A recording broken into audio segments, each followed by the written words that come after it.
Hey, coming up, looking forward to this. The new CEO of the Motor Trade Association here in WA has been in China, maybe a bit of a glimpse into the future of what we're going to see in motoring hitting our shores. Keen for that insight. We'll get into it. Got a question as well. He's in the studio. A massive expo show over in China. We're going to get the word from Neil Febvre. He's the CEO of the Motor Trade Association here in Western Australia. He's been over there. Interested to see what he spotted out, what it might mean for us here on the road in WA. That's coming up in just a moment.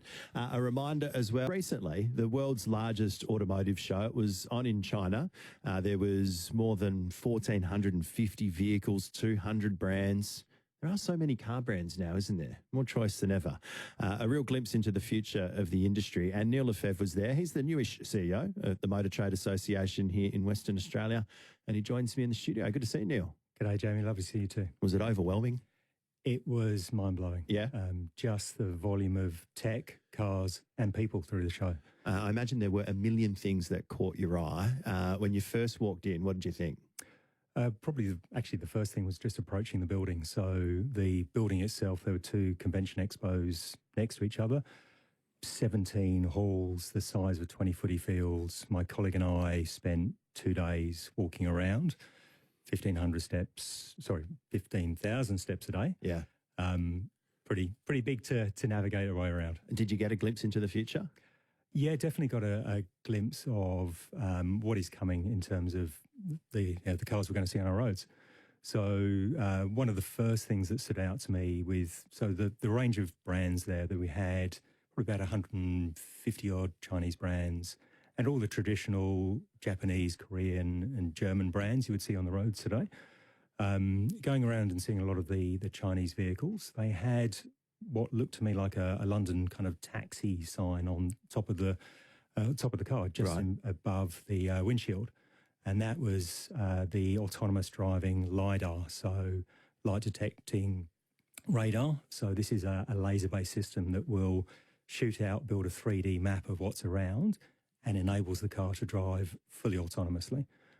So that took a bit of getting used to seeing that, but when you got used to it, you just kind of took it for granted. So we've moved a long way from just Teslas in this space. I know that Elon Musk has talked a lot about automotive cars, driverless cars. Might we see it soon? Is it something that we could see in our roads here in Western Australia within the next decade? Look, 100%. Legislation will determine how that comes in. Yeah. I was in South Australia recently and went for a drive in somebody's Tesla. Autonomously, you have to sit behind the wheel. Two different systems between LiDAR and what Tesla uses, but certainly the influx of autonomous driving is coming through heavily. It's established well in the States, established in China. I think it's a question of time before it comes here, and the interesting thing will be how accepting consumers are of it in WA. I mean, we've got used to having a lot of tech in cars, going all the way back to cruise control. Yeah. I still think only about 30 to 40% of people use cruise control. There was a stat recently about all of the ADAS, the advanced driver aid systems that exist. I've got one in my car, which I know I'm one of 67% of people who do the same thing. I turn it off every time I get in, and that's that lane detection warning because I find it irritating, but it's great technology, can save you in a crash. You will keep on seeing more and more of this tech filter down. Yeah, it'll be fascinating to see how that happens, I suppose, here in WA. The other side to everything is the infrastructure. How's the balance there between new technology coming in and the available infrastructure that we have here now? Yeah, this is going to be a real interesting challenge for us as a state. So if you look at the advent of EVs that have been coming through in the last few years, it's really only been the early adopters who have been getting into them, and in the last 12 to 18 months, seen that go quite mainstream. What we've really seen this year so far, and clearly triggered by everything we've seen going on in the Gulf, has been a massive growth in the sale of EVs. So in January this year, 30% of the entire new car sales were a battery electric hybrid of some sort, so a pure battery vehicle, a plug-in hybrid vehicle, or a hybrid vehicle. Last month, that was 46%. Wow. So nearly 1 in every 2 cars on the roads being sold now is battery related. 15% of those were pure based EVs. It's great to see that coming through and consumers making their choices around what is their perception of affordable driving. Part of the challenge for us as a state will become infrastructure. So currently we've only got about 110 public infrastructure charging stations up and down the state. And when you're driving around town, 90% of your usage, and I think you mentioned you're driving an EV at the moment. Yeah. 90% of the time you're able to just charge at home. It's when you're getting out to those long distance journeys, the battle for charging will really come into effect. And we are a bit of a long journey state, you know, it's a big one. Every long weekend we like to pack up the car and head away. You know, it might have been interesting actually for a bit of a test to head down south over Easter or the recent long weekends and just see what the queue's like at different charging stations. I did exactly that. Right. I was down in Dunsborough across the Easter weekend. Yep. And went to have a chat to some people who were queuing up at the Coles there to get the 2 charging stations that existed. So I think private charging stations there. One of them, the car had actually finished charging, but the person was still out shopping, so that space was occupied. So it's creating a bit of a queuing system. Yeah. And I've spoken to people who have been in meetings with peers who all have EVs, and they've been sitting there on the apps kind of calculating when to leave the meeting early to try and ensure they can get to the EV charging station for someone else. So it's going to become a real challenge in terms of how do we get more and more charging infrastructure across the state. And it has been a slow burn to a degree, I suppose, but it's really, as you pointed out, been supercharged over the last couple of months. Probably a few things behind it. You know, the obvious one is what we've seen in the Middle East. I wonder if just the flood of new brands has almost made it more acceptable in the minds of people. It's taken down a barrier because now there are so many cars, particularly from China, so many different brands in that space now available. Yeah, it absolutely has. And I think you know, a real shift you're seeing here is around brands and the advent of tech brands into this space. So if we go back to China specifically at the show, 2 of the major brands that were demonstrating new cars there were Xiaomi and Huawei, both consumer electronics companies. We actually went to a Huawei store in what looked like a DFO. You walk into the Huawei store, they're selling computers, phones, watches, and cars right next to them. So there's a real shift in who's playing in this market. And consumers are maybe not as brand loyal as they have been in the past. You're certainly seeing some of those shifts. Yeah. Brand is still critical in that consumer making decision. And, you know, the people we were out visiting the show with were a lot of new car dealers. And what is really important for them is if they're going to be bringing in a brand to this country, they know it's going to be a brand that's going to stay in the country. They know it's going to be one that can provide the service and part support that's needed for that whole consumer experience. So brand is critical. But you're definitely seeing a shift for people seeing a whole host of new brands and a host of new tech. And a bit like the kids of today, very happy to try new tech. People were being influenced to jump in and out based on that tech. Yeah, there's a few things in there. So interesting that you're seeing traditionally tech companies moving into that space. I suppose a car is just another piece of hardware for them to plug their technology into to a degree.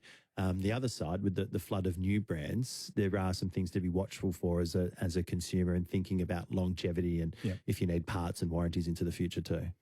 Yeah, definitely. So with that latter point first, just one of the manufacturers that has had a massive explosion in growth and success here in Australia.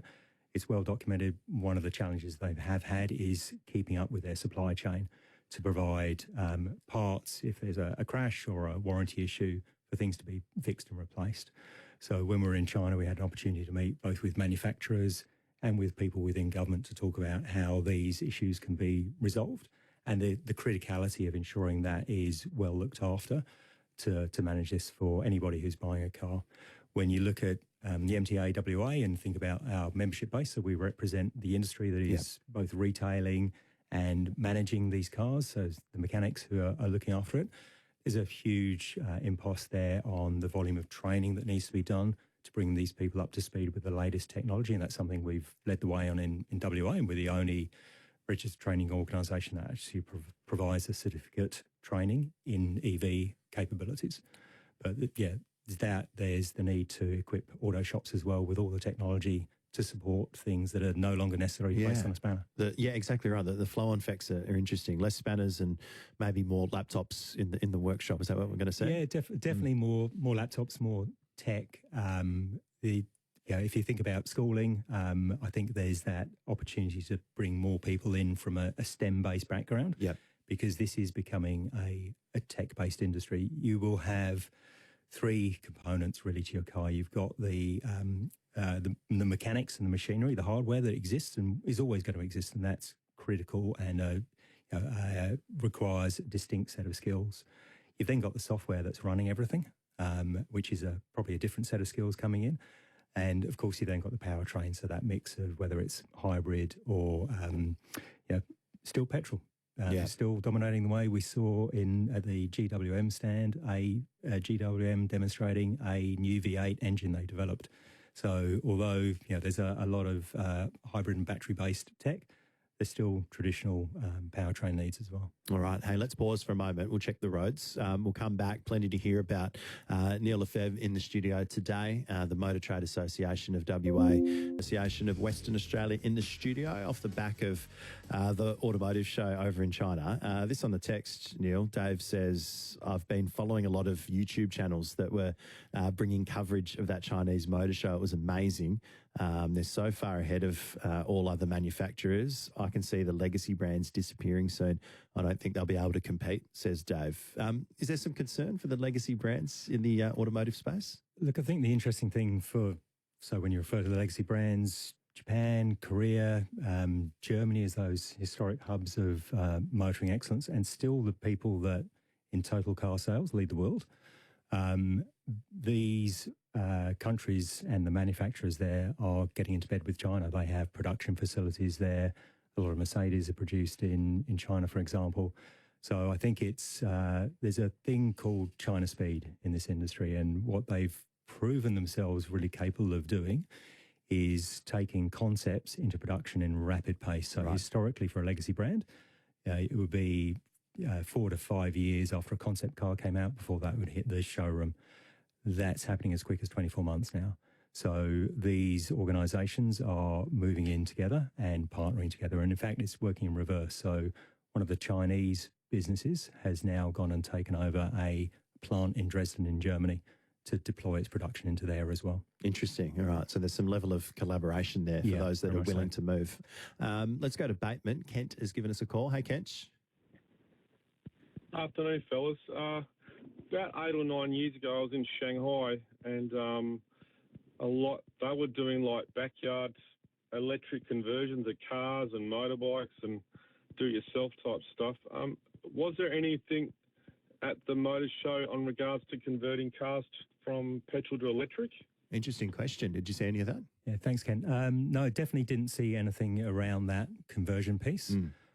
It was all about the latest and greatest tech coming out. So when we saw some of the tech around the new batteries coming in, for example, there was a heavy focus on the range of new batteries. So BYD was demonstrating its second generation with over 1,000 Ks in range. Wow. Charging from 10% to 90% full in under 10 minutes. And a focus around safety as well. So there's a lot of misconceptions around safety with batteries. These things are engineered to a really high standard. And one of the manufacturing plants we actually went to see was demonstrating bulletproof materials that it puts under the base of the battery pack to ensure it's that integrity. That's the next step, isn't it? The range of those batteries and how fast they can charge. Yeah, absolutely. It's been a key thing that's probably traditionally held people back. So consideration for EVs at Christmas time, there was a survey done.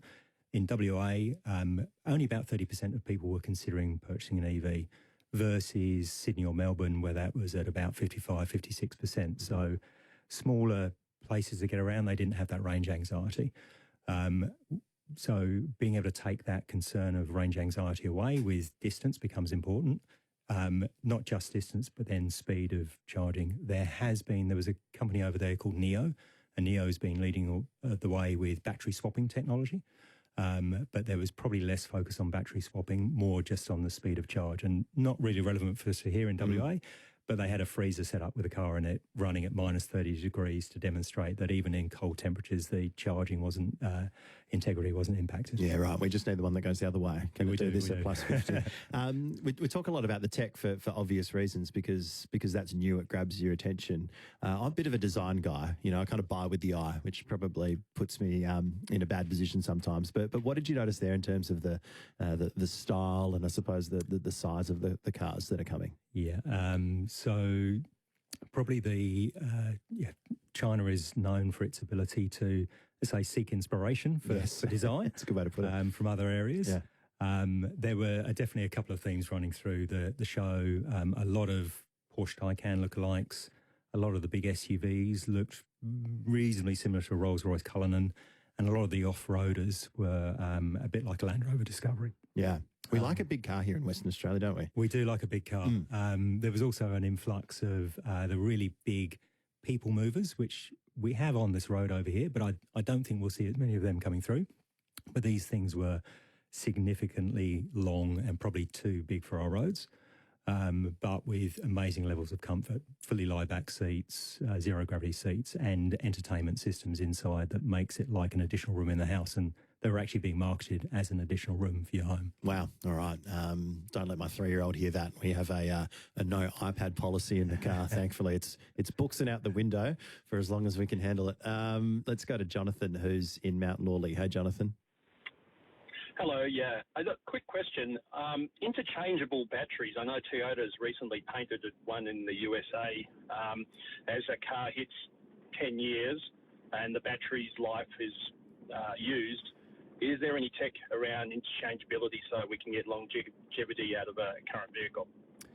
Yeah, thanks, Jonathan. So definitely in terms of that brand I was mentioning, Neo, looking at the real easy battery swap system, so that being built into the way the car is designed, versus most of the cars you would see now where the battery pack is almost a part of the whole chassis. I think what we're seeing is continued strength and length and confidence around the range of these batteries.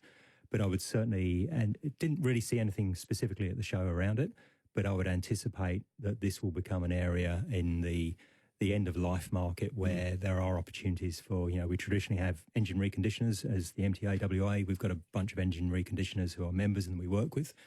There will be a point in time where we get to that with batteries. Our team at the MTAWA has, we lead the way in EV training.